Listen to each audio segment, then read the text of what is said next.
5, 5, 5, 5. 5. Why do office chairs all have exactly 5 legs? It goes without saying that chairs usually have 4 legs. I never even considered 5 until I was lying on the ground, as one does, and noticed the bottom of my office chair. But if 4 legs work so well for every other chair in the world, why not here? Or why not try 6 for that matter? What makes 5 the perfect sweet spot? There's some beautiful engineering behind this, because office chairs are quite literally built different. In the ancient past, chair legs started at 0. This is known as sitting on the floor. Then we have one-legged chairs. Back in the day, these were used for milking cows. Your own legs form the other 2 stabilizing points, and with this belted to your butt, you can rapidly sit and milk cows as you like. Chairs with 2 legs never really existed. It's easy to see why. It's like sitting on a still bike. The 2 wheels are your 2 chair legs, and you just can't do it. You always need a third point to stabilize yourself. Which brings us to 3-legged chairs. 3 legs is the first number for which a chair is actually structurally stable. In fact, 3 legs will always find a stable resting position, no matter what kind of surface you're on. That's what makes tripods so convenient. Now, as it turns out, the golden rule for object stability is just matching the number of legs to the number of dimensions you're working in. In 1D, you just need 1 leg in exactly that dimension. In 2D, this leg could fall along the plane, so you need to add 1. Every time we add a dimension, we add a degree of freedom the legs could fall. So you always need a new leg to block that degree of freedom. In our 3D world, that's 3 legs. But then, why do all the oldest chairs in the world up through today have 4 legs? See, the actual engineering rule here is not about minimizing the number of legs needed for basic stability. It's about minimizing the chance of any instability. To make an object tip over, you just need to move its center of gravity outside its support base. Then, with gravity pulling it down and no support below anymore, it falls over. This could be you. So how do we prevent this? Well, to keep your center of gravity from leaving the support base, it makes sense to extend the base. But you can't just make the chair legs longer. I mean, look at the trippability. You'll kill people. A better way to do this that keeps the support base fully under your chair is to simply increase the leg number. With 3 legs spaced as far apart as possible under a chair of radius r, the path for the center of gravity to leave the base is very short. Cosine of 60 degrees here gives adjacent over hypotenuse, which is just r. So this distance is just the cosine of 60 degrees times r, or half of r. But with 4 legs spaced out under the same chair, the shortest path to leave the base increases significantly. The cosine of 45 degrees here times r gives 71% of r. 5 is even better than 4. The cosine of 36 degrees times r is 81% of r. And so on, all following the formula cosine of 360 degrees over twice the leg number, or 180 degrees over n, times r. Eventually, if we had infinite legs around the outside, we would just have a circle again, where the distance to the edge of the support base is always 100% r. The math is clear. For a given seat size, the more legs a chair has, the less likely it is to tip over. This is the basic principle behind why all office chairs have 5 legs. But it can't be the full answer. Because if more legs are always better, why stop at 5? Why not 6, 7?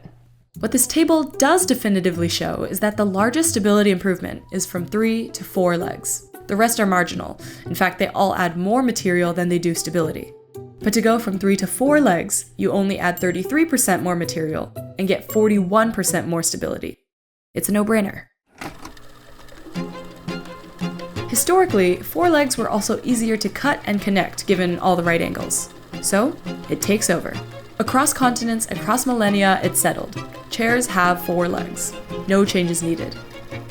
But then, people start changing the chair itself. And not just anyone. Thomas Jefferson adds a spindle and rollers to a classic Windsor chair, which he sits on to draft the Declaration of Independence. He's built the world's first swivel chair. Decades later, Charles Darwin is the first to add wheels to his chair legs to move faster between specimens. Soon, inventor Thomas E. Warren combines these features to create the first semblance of an office chair. His centripetal spring armchair can tilt, swivel, and roll in any direction. But it's widely rejected, because under Victorian values of restraint and willpower, the chair is so comfy it's deemed immoral. But morality be damned. By the early 1900s, an influx of office jobs pushes businesses to find nicer seats so their new employees can work longer with fewer breaks. The office chair market begins, and they promise a lot, like the Do More chair, marketed to prevent hemorrhoids, kidney trouble, constipation, and even tone your abs. While clearly still learning how chairs work, designers do start to recognize the value of swiveling and adjusting height, so they turn to a central stem model. It's this shift that opens up a new frontier for chair legs. 20 leg purists? Yes. Technically, these are now spokes or a pointed base, but gravity treats them the exact same as vertical legs. It's just about contact points on the ground. So, legs.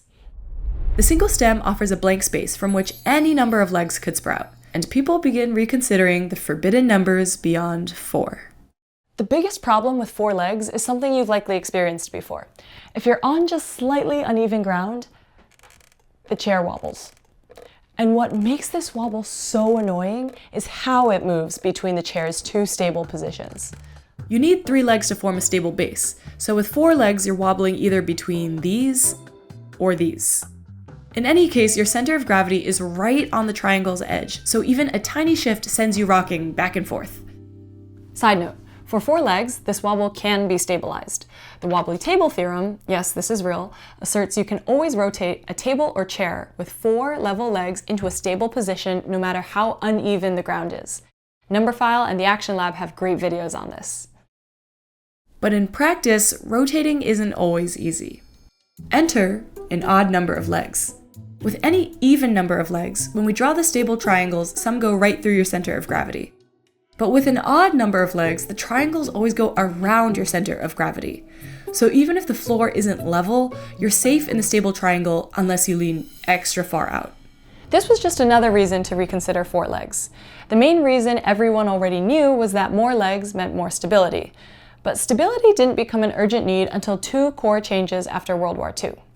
Commercial chairs began to come on wheels, and the big one, chairs began to tilt. I think now it would be very nice if we can preview your newest chair. Why don't we just go The Eames Lounge chair was the first great luxury chair of America, and one of the first chairs with a 5-point base, all because of its novel backwards tilt. Was that the first 5-legged chair? That's probably one of the earlier ones, yes. I can give you the reason why. Please. The lounge chair, it's more of a semi-reclined chair. A 4-legged chair, if you turn a certain way, it could potentially tip. They determined that 5 legs was much more stable. Plus, with its ability to swivel, adding more legs helped narrow the gaps for possible tipping. What I love is how perfectly the chair captures the leg transition. I mean, literally half of it has 4 legs and half of it has 5 legs. Now, the Eames was just the beginning of a revolution in chairs. During World War II, scientists optimizing soldier performance had gathered a mountain of research on human-centric design. In the decades after the war, people began exploring this new field called ergonomics. One pioneer, Bill Stumpf, joined forces with furniture company Herman Miller to design the first ergonomic office chair. And while the Ergon still had 4 legs, the new wave of chairs that followed all began to sport 5. Chair design was evolving into a science. This was accelerated by a new US trade association called BIFMA, whose goal was to wrangle hundreds of new office furniture designs into a set of universal safety standards. Right from the 70s, and still to this day, they focused on stability. But if office chairs are now a science, all of their fundamental laws are rewritten in 1994. Stumpf and fellow designer Don Chadwick reveal what's now the most famous office chair ever made, the Aeron.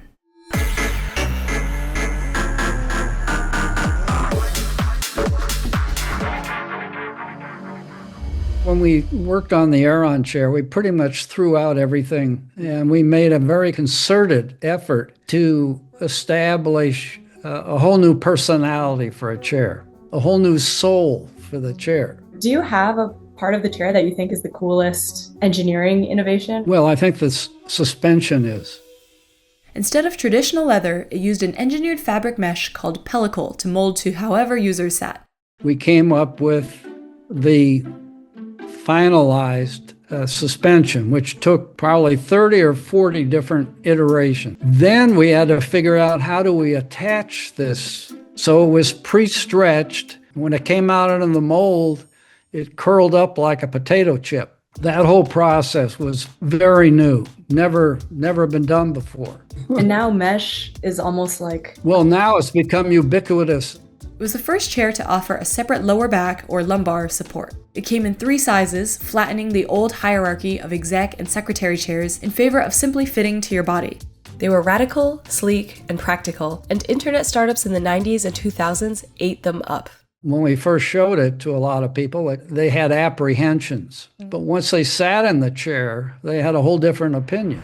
Today, more than 9 million have been sold, making it the best-selling office chair in the US. That was the big surprise. We thought it would stay within the tech industry, but no, it went into banking, it went into law offices. It found a rather broad audience. The Aeron set the new blueprint for office chairs. But what even is that blueprint?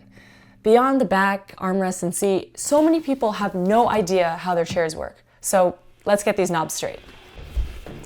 This big central knob is tilt tension. By turning the knob, you can loosen or tighten an internal spring to adjust how easy your chair is to tilt. This lever, which is probably more familiar, adjusts chair height. But in most chairs, it also adjusts tilt. If you don't want any, just push the lever in to lock the tilt. Now, how the height adjustment itself works is fascinating. This is all a piston surrounded by inert nitrogen gas, and this bottom part is pressurized. Your lever opens a valve to allow the gas to rush from high to low pressure, pushing the chair up, unless you sit on it, which pressurizes the top part, so the gas flows the opposite way and the chair sinks. When you release the lever, the valve shuts, fixing the gas pressure and holding everything in place. Pretty sick. For the more niche knobs, generally if it's on the right in the back, it does something to your backrest. If it's on the right in the front, it adjusts tilt. And in the rare case you have something on the left, it likely adjusts the seat pan. Then, finally, we have the base, with spokes that end in swiveling wheels called casters. The secret here?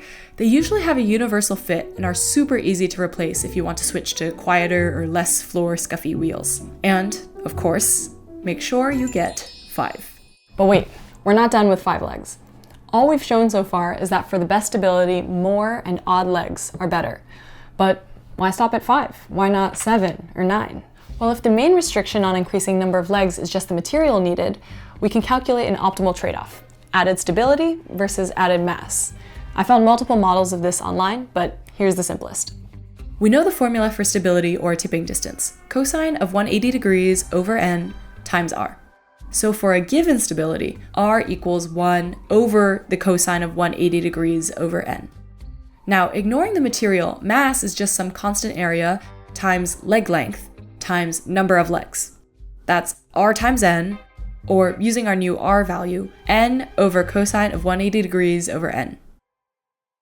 Plotting this function for a whole number of legs, we see the minimum mass is at 4 legs? But most office chair legs are actually built to taper with length. As the author of the literal book on office chairs himself told me, if you're going to apply pressure to try and break it, the one place it would break is where the leg meets the central column. That is the place where it needs to be strongest. And then it's natural that from an aesthetic point of view, you taper it out. So area isn't constant. It scales with length, or r. So the mass formula goes from just r times n to r squared times n. Now minimizing that gives the lowest mass at 5 legs. You can also find the minimum leg thickness needed to not snap, which for both constant and tapered legs gives a similar mass function, with the minimum at 5. I was gonna rederive it here and studied its Stack Exchange post so hard I found a 10-year-old typo. Fix it for posterity. But then all these analyses fell away, because I found the real reason. The BIFMA standards don't require 5-star bases. Instead of modeling some optimal number of legs, they did the smart, simple solution. Can chair hold weight far back? Their official stability standard is just a field test. Can the chair support a stack of weights leaned all the way back, as well as weights perched on the very front of the seat? It's just that these tests are very hard to pass with legs of reasonable length. until you go up to 5. Same result, very different methods. That's engineers versus mathematicians for you. And so, office chairs' 5-star bases became universal. Even if BIFMA never explicitly asked for it, in the US today, OSHA, university guidelines, and even the Department of Defense all certainly do. And while I was able to find some 4-legged designs in the wild, they were always old, or non-tilting or non-rolling chairs. By the way, BIFMA standards go hard, dropping a weight bag 100,000 times to test durability. I mean, just look at these. Rest assured, your chairs are safe. All these tests, all these details seem so rigorous for something that most of us just sit on. But we all depend on them. With screen time taking over our work and personal lives, chairs have become the most sold product in office furniture, and alone are estimated to be a $10 to $20 billion market worldwide. But picking the right chair has never felt harder. There's so much noise and no standard definition of good ergonomics. What's the goal? Alertness or relaxation? A singular position or multi-purpose? Slouchy comfort or proper posture? I found so many discrepancies, I had to ask a bioengineering expert. I've got a little list here. I'd be curious to get your perspective on some of these. Now that we have dual monitors, people are a bit confused about where to position the second one. What we've seen happen is that there tends to be a dominant one. So you tend to do this. Based on what I've seen, I would say having one in the center, that is your focus point that you use, or instead of 2, one larger one. I've heard people say the keyboard should be back on the desk so you can rest your forearms. I've also heard people say that it should be against the edge of the desk. The key is to have your wrist in this neutral posture, not like this or not like this, because there are vessels and nerves that run through here. And so when you do this, you can think of your kinking or pinching the vessels and the nerves. And when we are sitting, I feel like people grow up being told, sit straight. Is that actually the good one where the weight is evenly distributed? Yep. Oh, hate to Because hear of it. that curvature in the spine. Yeah. Oh, my mom will be thrilled. Along with specific best practices, there were 2 constants across every video I saw and every person I spoke to. Number 1, move. Move within your chair and also take breaks to get out of it. There's no one position. It's okay to lean back for a while. It's okay to come forward and not have the back support. And it's also good to get out of the chair and move around. The late chair designer Peter Opsvik might have summarized it best 50 years ago. The best posture is the next one. Number 2, customize. See, the strange thing with all the videos I watched is no matter how they differed, they each worked for someone in the comments. Each video gave way to stories of, this saved my neck, or this tip finally relieved my back pain. One size, one component doesn't work for everyone. It's really like fine tuning. So try different positions. It sounds obvious, but if your wrists hurt, adjust your chair height. If your back hurts, adjust your backrest. And when buying a chair, try it for yourself at a store, as if they're shoes. The criteria are similar too. Can you move around in it? Is it comfy? And does it adjust to fit you well? The key to all this is there is no one best option. The last question I was going to ask you was going to be, what chair are you sitting on or do you use? Yeah, I would say this. I own a Kevy chair. If I sit on it an hour a month, I would be surprised. Wow, so your answer is no chair. Basically, I sit on sofas. If I'm on a phone call, I'm up walking. I have to ask, what chair do you use? I have the original Aeron over at another computer, and I have the most current Aeron. Ah, there it is. It's pretty cool to say that all the chairs you have are ones that you designed. Bye. Bye. That was awesome. Office chairs are built to be customized. All these options, all these adjustable features are the entire point of the price, yet we take them completely for granted. It's a little like your car seat. You have to adjust it, and when someone else gets in it, you readjust it. Why? Because you've got to see out the windshield, you've got to reach the steering wheel, and you've got to engage with the pedals. Is everything where it should be in order for you to operate at your highest level of performance? If you're going to spend over 80,000 hours of your life sitting in an office chair, as many do, might as well get familiar. At the very least, know how many legs it has. You know what? It's my first YouTube video, the start of an era, lots of work ahead. I'm treating myself on Facebook Marketplace.